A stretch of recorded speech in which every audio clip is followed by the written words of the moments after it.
வணக்கம். மாநில செய்திகள் வாசிப்பவர் சுதாகுமரன்.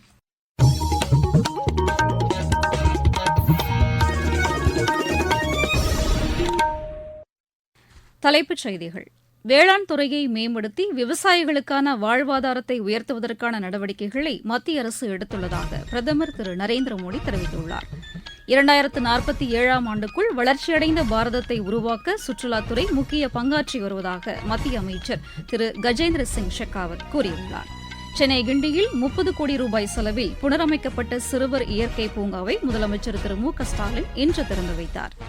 காவிரி வெள்ளத்தால் வீடுகளை இழந்தவர்களுக்கு மாற்று இடம் வழங்க மாநில அரசு நடவடிக்கை எடுக்க வேண்டும் என்று அஇஅதிமுக பொதுச் செயலாளர் திரு எடப்பாடி பழனிசாமி வலியுறுத்தியுள்ளார். தமிழகத்தின் ஒரு சில பகுதிகளில் அடுத்த 5 நாட்களுக்கு மிதமான மழை பெய்ய வாய்ப்புள்ளதாக சென்னை வானிலை ஆய்வு மையம் தெரிவித்துள்ளது. இனி விரிவான செய்திகள். வேளாண்மை துறையில் சீர்திருத்தங்களை கொண்டு வந்து விவசாயிகளுக்கான வாழ்வாதாரத்தை உயர்த்துவதற்கான நடவடிக்கைகளை மத்திய அரசு மேற்கொண்டுள்ளதாக பிரதமர் திரு நரேந்திர மோடி தெரிவித்துள்ளார். புதுதில்லியில் இன்று 32வது சர்வதேச வேளாண் விஞ்ஞானிகள் கருத்தரங்கில் உரையாற்றிய அவர், நாட்டின் பொருளாதார கொள்கையின் மையமாக வேளாண்மை உள்ளதாக தெரிவித்தார்.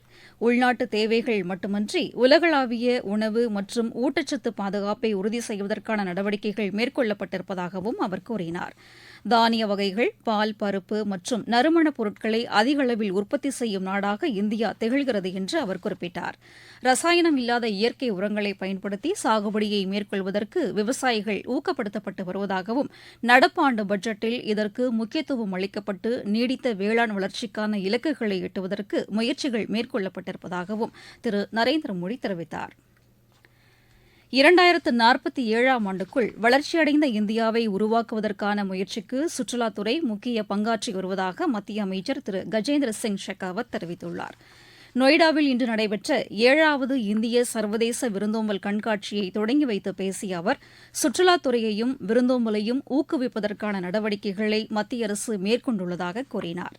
சர்வதேச விருந்தோம்பல் கண்காட்சி கடந்த 6 ஆண்டுகளாக நடத்தப்பட்டு இந்த துறைக்கு புத்துயிரூட்டப்பட்டிருப்பதாக அவர் தெரிவித்தார்.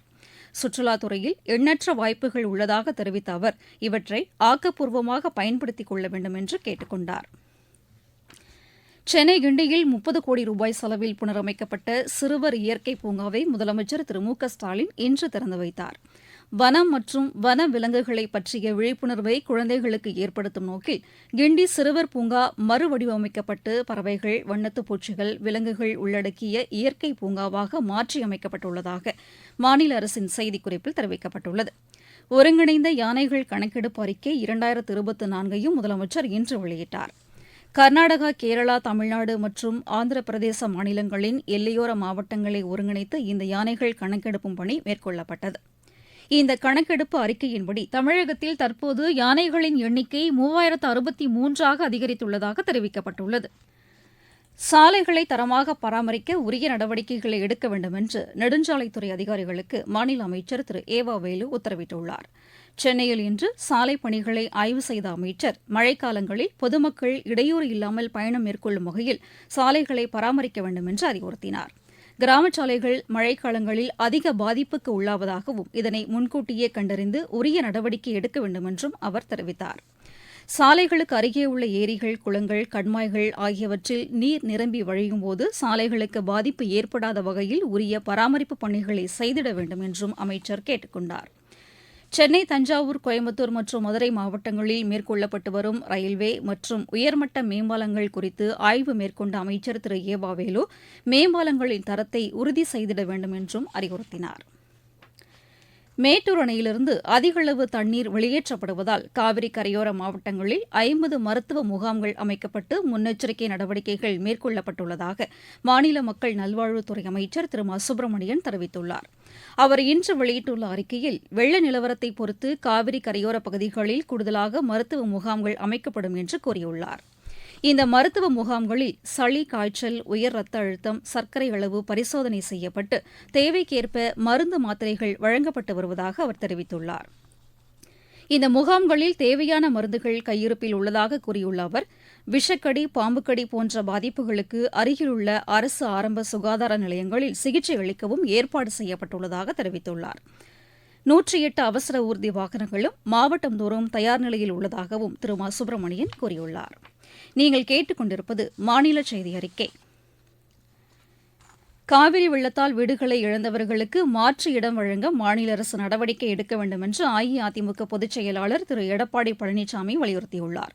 மேட்டூர் அணையிலிருந்து அதிக அளவு நீர் வெளியேற்றப்படுவதால் பாதிக்கப்பட்டுள்ள குமாரபாளையம், பவானி, ஈரோடு, பள்ளிப்பாளையம், கொடுமுடி ஆகிய பகுதிகளை இன்று பார்வையிட்ட பின் செய்தியாளர்களிடம் அவர் பேசினார். முகாம்களில் தங்க வைக்கப்பட்டுள்ள மக்களுக்கு தேவையான அடிப்படை வசதிகளை செய்து தர வேண்டும் என்றும் திரு எடப்பாடி பழனிசாமி கேட்டுக் கொண்டார். தமிழகத்தில் சட்டம் ஒழுங்கு சீர்குலைந்துள்ளதாக பிஜேபி மாநில தலைவர் திரு அண்ணாமலை குற்றம் சாட்டியுள்ளார். ஈரோடு மாவட்டம் ஓடாநிலையில் இன்று செய்தியாளர்களிடம் பேசிய அவர் மாநிலத்தில் கொலை சம்பவங்கள் அதிகரித்துள்ளதாக கூறினார். காவல்துறையினர் சுதந்திரமாக செயல்பட்டு குற்றங்களை ஒடுக்கும் வகையில் மாநில அரசு அவர்களுக்கான அதிகாரங்களை உறுதி செய்ய வேண்டும் என்றும் அவர் வலியுறுத்தினார். தமிழகத்தில் ஆடிப்பெருக்கு விழா இன்று கோலாகலமாக கொண்டாடப்பட்டது. மக்கள் ஆறுகளில் புனித நீராடி கரையோரப் பகுதிகளில் படையலிட்டு வழிபட்டனர். இந்த ஆண்டு காவிரியில் வெள்ளம் பெருக்கெடுத்து ஓடியதால் மக்கள் மகிழ்ச்சியோடு ஆடிப்பெருக்கை கொண்டாடியதாக எமது திருச்சி செய்தியாளர் கதிரவன் தெரிவிக்கிறார்.